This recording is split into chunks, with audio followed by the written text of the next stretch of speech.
juga prihatin ya, karena terkait dengan kasus Ferdi Sambo ini ya, atau pembunuhan Brigadir Joshua, itu banyak sekali upaya untuk melakukan yang disebut dengan obstruction of justice ya. Jadi upaya itu adalah tindakan untuk mempengaruhi atau menghalangi proses penegakan hukum atau proses peradilan yang sedang berjalan. Banyak tadi sudah disinggung persoalan misalnya pintu masuknya itu ya 2 laporan ya, baik yang dilakukan oleh Putri Chandrawati maupun oleh Baradae. Ya, 2 itu termasuk pintu masuk untuk melakukan obstruction of justice itu. Kemudian banyak juga upaya untuk menghilangkan barang bukti ya. Lalu tadi saya singgung laporan palsu, pencemaran nama baik orang yang sudah meninggal, dan yang sangat disayangkan di sini sudah ada pengakuan bahwa dalang dari pembunuhan ya, dalang dari pembunuhan Brigadir Joshua itu adalah polisinya polisi, yaitu Kadif Propam, yakni Ferdi Sambo. Ya, ini saya kira juga bisa dikatakan ini kejahatan yang berjamaah ya. Ternyata bukan hanya korupsi, tapi ini kejahatan ini berjamaah ya, melibatkan kalau nggak salah sampai hari ini ada sekitar 63 personel polisi yang terlibat di dalamnya. Itu yang pertama. Kemudian yang kedua, mengenai motif tindak pidana, Mas Slamet. Jadi Mas Taufik saya kira paling paham lah soal ini. Tapi saya menyatakan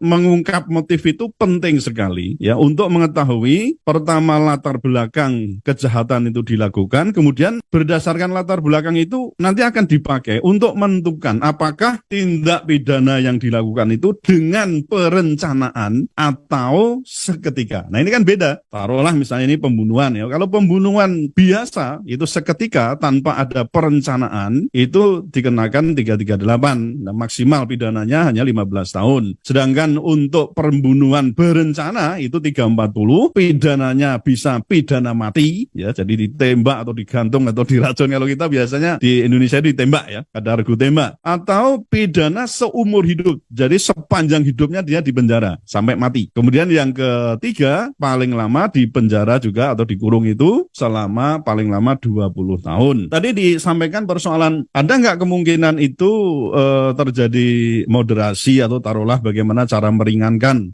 tindakan Ferdi Sambo itu. Tapi perlu kita ingat dalam hukum pidana ya, sesuai dengan pasal 55 itu kan dipidana ya sebagai pelaku tindak pidana ya kan mereka yang melakukan. Nah itu pertama. Kemudian yang kedua, yang menyuruh melakukan dan yang turut serta melakukan perbuatan, itu pasal 55. Nah dengan demikian kalau ditanyakan apakah Ferdi Sambo itu pelaku, ya pelaku katanya, pelaku tindak pidana. Setidaknya itu nanti sebagai kalau yang sampai sekarang didengar itu kan ada dia menyuruh melakukan ya, Baradae dan juga tadi Ricky ya, itu untuk membunuh, tapi Ricky menolak sedangkan Baradae melakukan penembakan. Tapi juga tersiar kabar konon ya, ini masih berita masih simpang siur, yang bersangkutan dalam arti ini adalah Ferdi Sambo juga melakukan penembakan 2 kali. Gak tahu ini nanti benarnya bagaimana, tentu kita juga akan buktikan itu ya di pengadilan nanti. Nah, selain itu juga ada kabar, Mas. Saya baca broadcast itu mengenai ada kemungkinan Ferdi Sambo itu dikenakan dengan pasal 49 yang dulu juga sempat dipakai untuk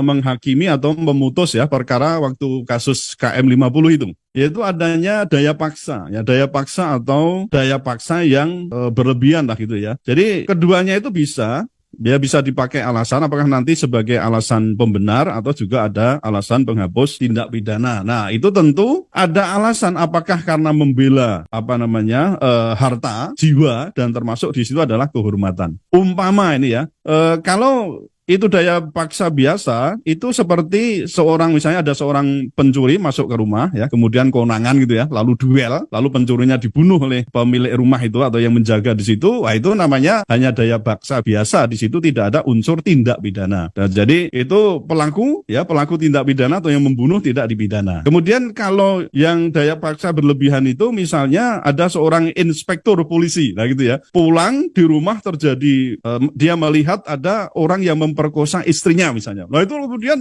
dengan kemarahan yang sangat tinggi itu bisa melakukan penembakan. Nah gitu ya, ditembak mungkin tidak hanya sekali, tidak hanya melumpuhkan, tapi dua. Mungkin hanya kalau isinya 17 mungkin dimuntahkan semua itu. Kalau Glock 17 itu. Nah itu juga tidak bisa dipidana. Nah kira-kira yang mana ini? Masuk yang mana? Nah kan banyak skenario juga yang ini kira-kira masuk yang kedua. Kalau misalnya kemarin itu terjadi pelecehan seksual. Ternyata belakangan kita ketahui bahwa pelecehan seksual atau mungkin dalam bentuk yang yang lain, kekerasan seksual tidak terjadi. Jadi jangan bermimpi itu yang, wah ini pakai 49, jangan bermimpi. Menurut saya tidak. Ya tidak bisa dipakai pasal 49 KUHP ini. Kemudian yang berikutnya, Mas Slamet, ini juga saya melihat fakta ya. Polisi ini tampaknya juga kalau kita sebut itu kok menjadi giant ya, sejak menjadi raksasa maksud saya, sejak reformasi itu. Jadi sekian puluh tahun itu menjadi raksasa yang berpotensi menjadi mesin pembunuh yang dapat digunakan oleh para komplotan politikus busuk itu untuk melakukan niat jahatnya. Nah ini jadi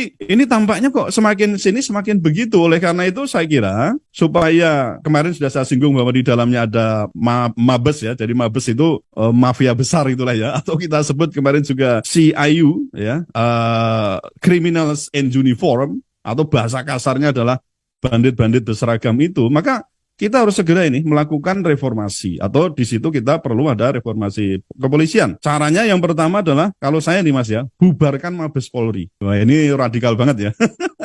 Jadi bubarkan Mabes Polri, cukup dengan polda-polda di masing provinsi itu. Jadi juga tidak perlu ada Kapolri, karena memang saya kira Kapolri dan seterusnya itu memang menjadi sebuah jabatan yang sangat politis gitu. Apalagi di situ juga disertai dengan misalnya hubungan-hubungan yang itu tadi ya. Kalau sudah hubungan sifatnya politis itu akan sangat, mestinya tadi hanya bermain di bidang persoalan Harkamtipmas, lalu perlindungan dan pengayoman masyarakat serta Gakum, tapi ditarik-tarik ke politis, maka bisa dipakai oleh pejabat yang jahat gitu ya untuk melakukan tindakan kejahatan, atau kita sebut sebagai police state ya, negara polisi itu.